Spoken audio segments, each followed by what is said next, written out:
Cuando hablamos de competencias, hablamos de un tipo de aprendizaje que integra y combina aprendizajes de diversa naturaleza. Es decir, una competencia supone un actuar, pero un actuar complejo.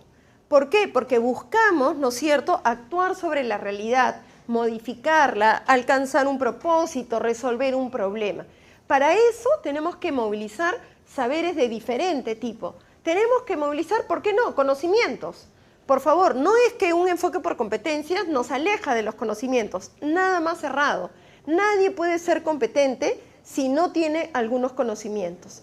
Pero ser competente no solo implica tener saberes de esa naturaleza, implica que desarrollemos habilidades cognitivas, implica que desarrollemos habilidades socioemocionales, que desarrollemos determinadas actitudes, disposiciones afectivas, procedimientos, técnicas. Es decir, en realidad ser competentes implica manejar saberes de muy diverso tipo, no solo 3, sino de muy diverso tipo.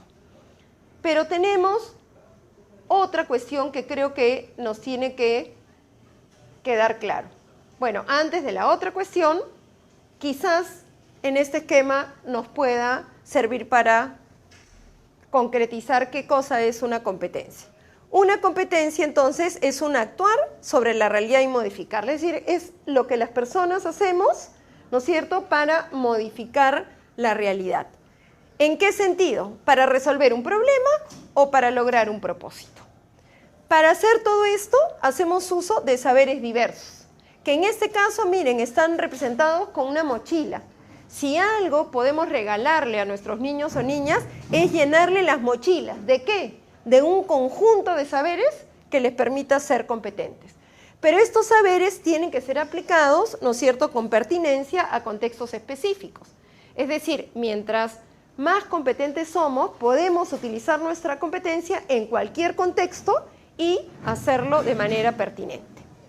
Ahora, la pregunta es, ¿qué hacemos los docentes para desarrollar la competencia? Porque no es tan sencillo, ¿no? Si fuera tan sencillo ya hubiéramos resuelto nuestros problemas hace mucho tiempo.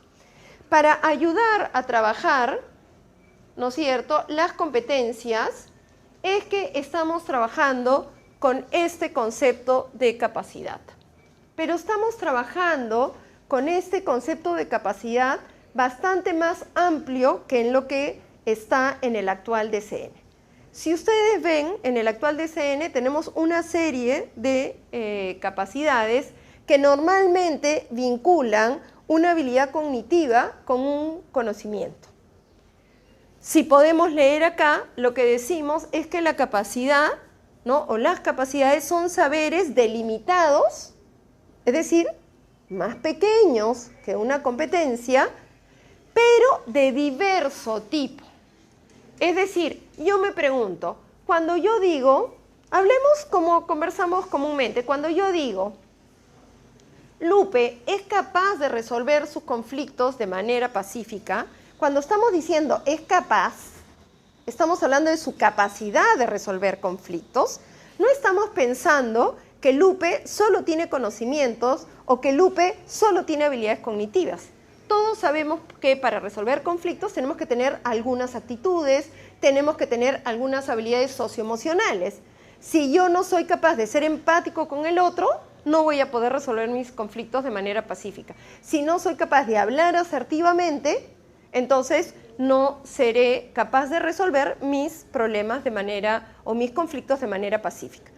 Entonces, tenemos que tener claro que en una capacidad se incluyen igualmente habilidades cognitivas, habilidades relacionales, habilidades socioemocionales, disposiciones afectivas, conocimientos. ¿Cuál es la diferencia con la competencia? Que son más delimitados. Entonces, ¿la idea cuál es? Muchas veces a mí me gusta hacer la analogía con una pirámide, ¿no? Una pirámide tiene varias paredes, pero las paredes están inclinadas, ¿no es cierto? ¿Cómo construimos la pirámide? No podemos construir una pared y construirla completa y después las otras, porque se nos caen, ¿no es cierto? Entonces la pirámide la vamos construyendo con todas las paredes. Eso es la capacidad, son esas paredes que vamos a ir construyendo. pero que todas juntas, es la que nos permiten llegar a la pirámide. Es decir, nos permiten ser competentes. Un ejemplo claro con esto tiene que ver, por ejemplo, con la producción de textos. Ya no con la comprensión, sino con la producción. Yo me pregunto, nosotros los adultos, para escribir algo, ¿qué hacemos? ¿Qué hacemos? Lo primero que hacemos es, ¿de qué quiero escribir? ¿Qué idea quiero decir? ¿Cómo comienzo? ¿Qué voy a decir a la mitad? ¿Cómo voy a terminar? Todo eso, ¿qué capacidad es? Es la capacidad de planificar. Luego que hemos planificado nuestro texto, lo tenemos que escribir. Esa es la capacidad de textualizar. Pero ahí termina todo. ¿Qué hacemos los adultos si realmente tenemos que entregar un documento importante? O estamos escribiendo una carta importante para alguien. Claro, ahora será a través de la computadora, pero finalmente escribimos algo. ¿Qué hacemos? Lo revisamos, ¿no es cierto? Es decir, hacemos una reflexión sobre nuestro texto, ¿no? Lo revisamos a ver si está completo.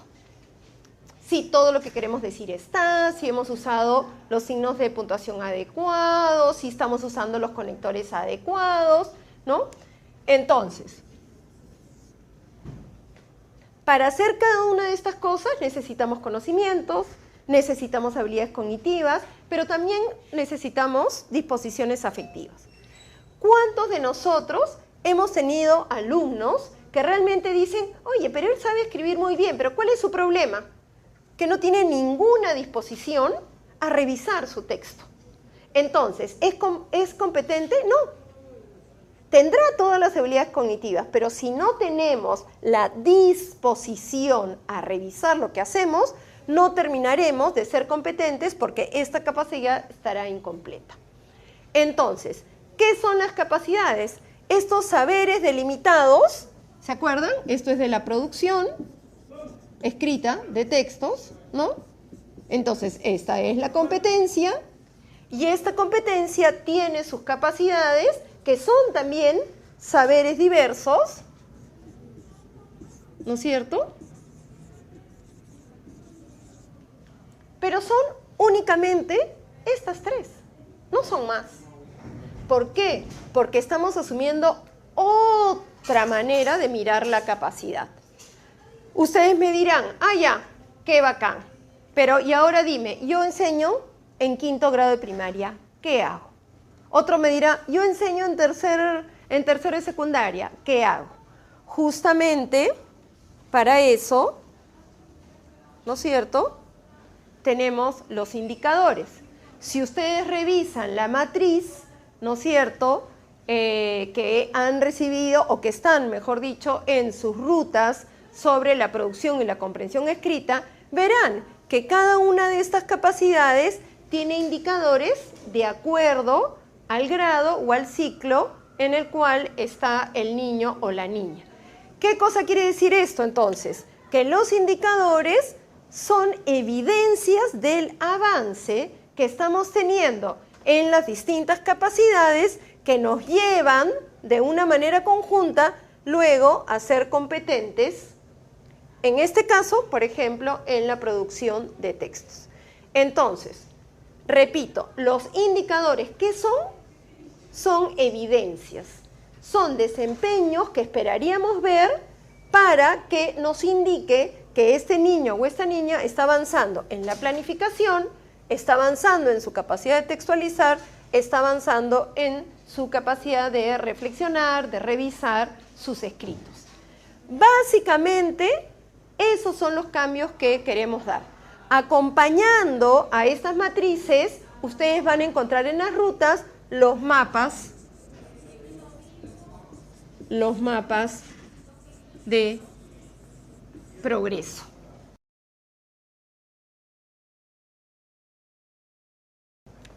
¿Cómo es la relación? Vamos a ver acá otro ejemplo. Acá tenemos la competencia de, el aprendizaje primero para ubicarnos, tiene que ver con poder comunicarnos. ¿Cuál es la competencia? Comprende críticamente textos escritos de diverso tipo y complejidad según variados propósitos de lectura. Es una sola competencia. No es una competencia por ciclo, es una sola competencia. Pero para saber si estamos haciendo bien nuestro trabajo y estamos acompañando bien a nuestros estudiantes, necesitamos ver una especie de hitos. Es decir, necesitamos saber a dónde o hacia dónde tendrían que llegar al final del tercer ciclo, al final del cuarto ciclo. Para eso, ¿qué cosa tenemos? Los mapas de progreso. ¿Qué son los mapas de progreso? Los estándares. Es decir, describen, ¿no?, a dónde debe llegar con respecto a esa competencia en cada uno de los ciclos. Es decir, los mapas de progreso son descripciones que indican lo que se espera muestre cada estudiante al finalizar cada ciclo de la escolaridad. Entonces, mapas de progreso y estándares no son dos cosas, es lo mismo. Muchas veces cuando yo hablo con docentes me dicen, no, pero es que existen estándares, existen mapas de progreso. No, lo que existen son los estándares. En el Perú, ¿qué forma tienen los estándares? Mapas de progreso. Es decir, los mapas de progreso son una manera de establecer estándares. ¿Por qué el Perú apostó por hacer mapas de progreso? Justamente por esta idea. ¿Qué cosa es un mapa? Un mapa, ¿no? Comúnmente cuando conversamos, ¿qué decimos? Un mapa nos enseña la ruta por donde tenemos que ir. Entonces, el mapa de progreso nos enseña esa ruta por donde debe progresar. ¿Qué cosa? La competencia. Recuerden, es una sola competencia.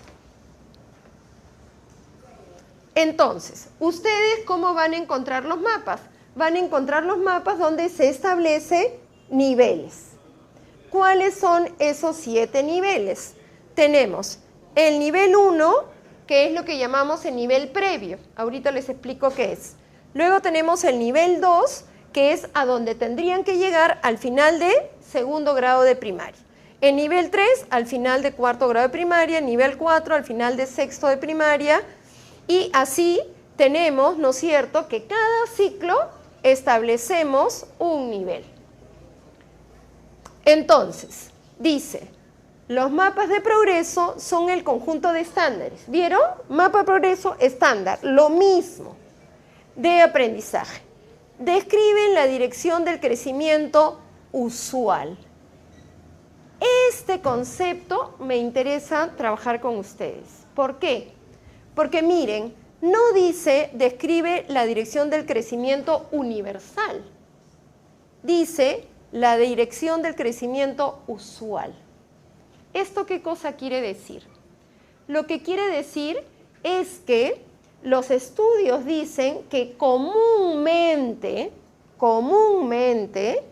los niños, las niñas y los adolescentes pasarían por estos hitos. Pero no dice que todos tienen que pasar al mismo tiempo por este hito. Es decir, tenemos que tener una cosa bien clara todos los docentes, que todos nuestros estudiantes son diferentes, que pueden tener distintos ritmos. Entonces, esto no significa para clasificarlos y condenarlos. Esto está hecho, ¿para qué? Para que nos dé algunas pistas de por dónde deberían transitar. ¿Se acuerdan? Mapa, ruta, por dónde transita.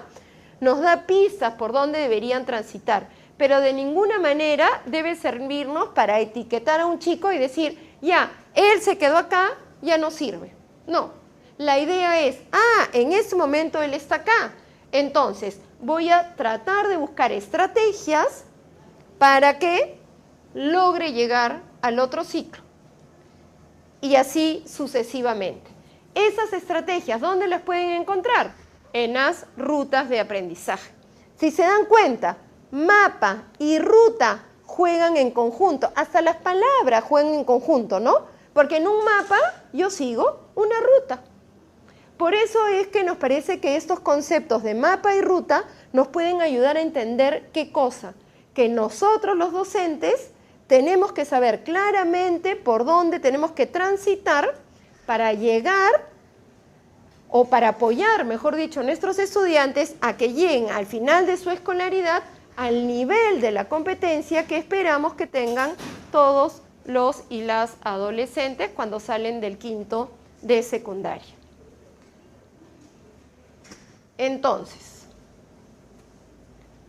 por ejemplo, ¿se acuerdan que les enseñé lo primero con los ciclos y la competencia?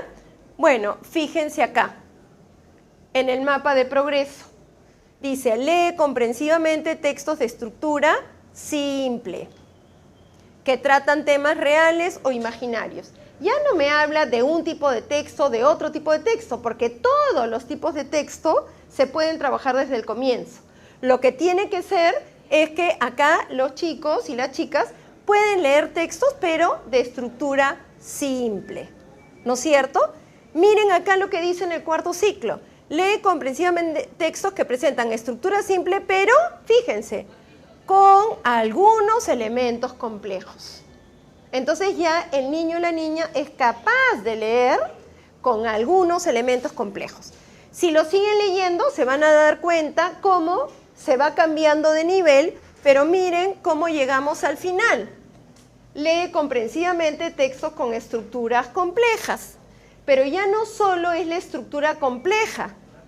Miren lo que sigue, que desarrollan temas diversos, con vocabulario variado y especializado. Miren cómo comenzaba. Decía, con palabras conocidas e ilustraciones que les ayudan a entender aquellas palabras que no conocían. Entonces, ¿cuál ha sido el esfuerzo? El esfuerzo es que los mapas de progreso muestren esa clara secuencia, que haga el aprendizaje algo que sea amable para los niños y las niñas. Para decirlo de otra manera, ¿cuántos de nosotros estamos acostumbrados a subir los escalones de 3 en 3, de 2 en 2, es decir, a trompicones?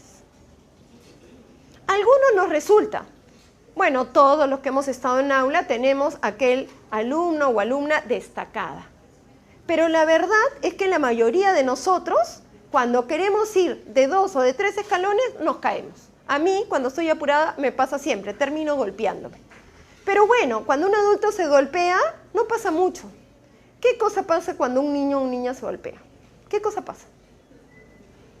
Abandonan. No quieren seguir intentando. No quieren sentir que no pueden hacer las cosas. Entonces, ¿por qué hacer que se golpeen? Lo que necesitamos hacer es ayudarlos a subir escalón por escalón. ¿Para qué? Para que se sientan contentos a la hora de aprender.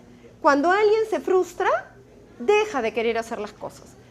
Con esto no quiero decir que algo de frustración o de tolerancia a la frustración debemos tener. Todos debemos tener algo de tolerancia a la frustración. Pero tener algo de tolerancia a la frustración no significa que nos caigamos cada vez que queremos subir la escalera. Entonces, ¿qué es lo que estamos buscando? Tener claro cuáles son las competencias. Tener claro que es una sola competencia. Tener claro cuáles son las capacidades. Esas 3 en este caso, en otras competencias serán 4, 5, pero esas únicas capacidades que tenemos que trabajar a lo largo de la escolaridad.